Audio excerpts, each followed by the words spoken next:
أعوذ بالله من الشيطان الرجيم. بسم الله الرحمن الرحيم. يا أيها المزمل قم الليل إلا قليلا نصفه أو انقص منه قليلا أو زد عليه ورتل القرآن ترتيلا إنا سنلقي عليك قولا ثقيلا إن ناشئة الليل هي أشد وطاء وأقوم قيلا إن لك في النهار سبحا طويلا واذكر اسم ربك وتبتل إليه تبتيلا رب المشرق والمغرب لا إله إلا هو فاتخذه وكيلا واصبر على ما يقولون واهجرهم هجرا جميلا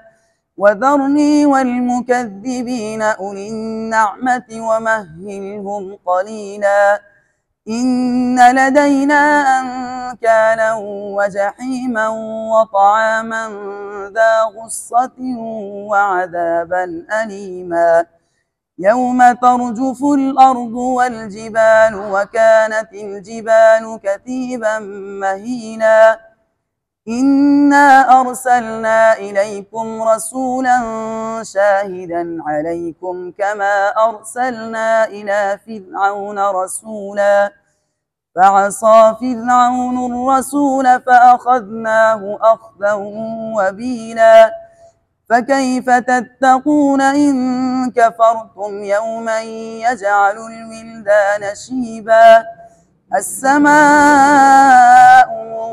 منفطر به كان وعده مفعولا إن هذه تذكرة فمن شاء اتخذ إلى ربه سبيلا إن ربك يعلم أنك تقوم أدنى من ثلثي الليل ونصفه وثلثه وطائفة من الذين معك والله يقدر الليل والنهار علم أن لن تحصوه فتاب عليكم فاقرؤوا ما تيسر من القرآن علم أن سيكون منكم مرضى وآخرون يضربون في الأرض يبتغون من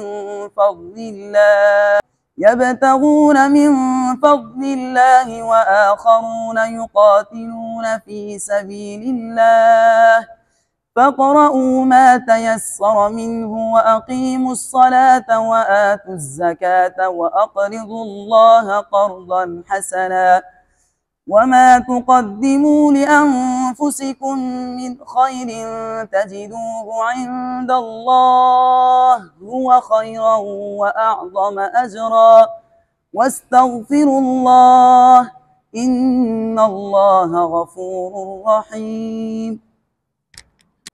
सूरतुल मुज़म्मिल इन्होंने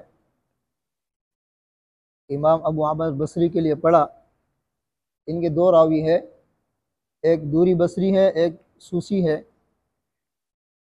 सूसी के लिए मद्द मुनफसिल में कसर है, दूरी के लिए कसर और तवसुत दोनों जायज़ है, और मद्द मुत्तसिल के अंदर दोनों रावियों के लिए तवसुत है, मद्द लाजिम में दोनों के लिए तूल है। सबसे पहले इख्तिलाफ अवुन कुस, ये आपको मैंने बताया था, असल में ये अव उन कुस है, तो इज्तिमाई साकिनैन की वजह से हफ्स के अंदर इसको ज़ेर देते अविन कुस पढ़ते हैं। वो हजरात नकल हरकत करते हैं, यानी उन कुस का जो हमज़ा है, जो असल में इसके ऊपर जो पेश है ज़म्मा अर्जी जो है, उसको नकल करके माक़बल वाव को देते हैं, तो अवुन कुस बन जाता है। ये दोनों रावियों के लिए है। इसी तरह विताअन, ये भी दोनों रावियों के लिए है। फिन नहारी के अंदर जो इमाला है ये दवातुर्रा है, दवातुर्रा में दोनों रावियों के लिए इमाला है। दवातुर्रा में दोनों रावियों के लिए क्या है? इमाला है। दवातुर्रा आप देखें कि ये बिल्कुल मतलब आखिर में रा है और रा मकसूरा है, یہ نہار کے اندر، نار کے اندر یہ لازم ہے کہ را مکسورہ ہو. بات سمجھ میں آ رہی ہے؟ اگر را مکسورہ نہیں ہوگی تو امالہ نہیں ہوگا. آگے ونصفہ وثلثہ، ہاں یہ دونوں کسرہ کے ساتھ ہے، دونوں راویوں کے لیے ہے. مرضا کے اندر تقلیل، یہ بھی دونوں راویوں کے لیے ہے. آپ نے دیکھا یہاں یقدر اللیل والنہار، ادھر امالہ انہوں نے نہیں کیا. کیوں؟ والنہار، را کے اوپر زبر ہے. بات سمجھ میں آ رہی ہے؟ میں نے آپ کو کہا نا را مکسورہ ہوگی تو امالہ ہوگا، یعنی را کے نیچے زیر ہوگی تو امالہ ہوگا، ایک زیر ہو یا دو زیر ہو امالہ ہوگا. را کے نیچے زیر نہ ہو تو امالہ نہیں ہوگا. تو یہاں پر جو ہے نا کیا نام ہے والنہار، یہاں پر را پر کیا ہے؟ زبر ہے، تو امالہ اس میں نہیں ہے. اسی طرح مرضے کے اندر تقلیل دونوں راویوں کے لیے ہے. عند اللہ ہوا خیر، ادھر جو ہا کا ہا میں ادغام ہے، یہ ادغام جو ہے نا سوسی کے لیے. کس کے لیے ہے؟ سوسی کے لیے. میں نے آپ کو بتایا تھا مدغم سے پہلے حرف مدہ ہو یا حرف لین ہو تو اس میں 3 قسم کے مد ہوتے ہیں. کتنے قسم کے مد ہوتے ہیں؟ 3.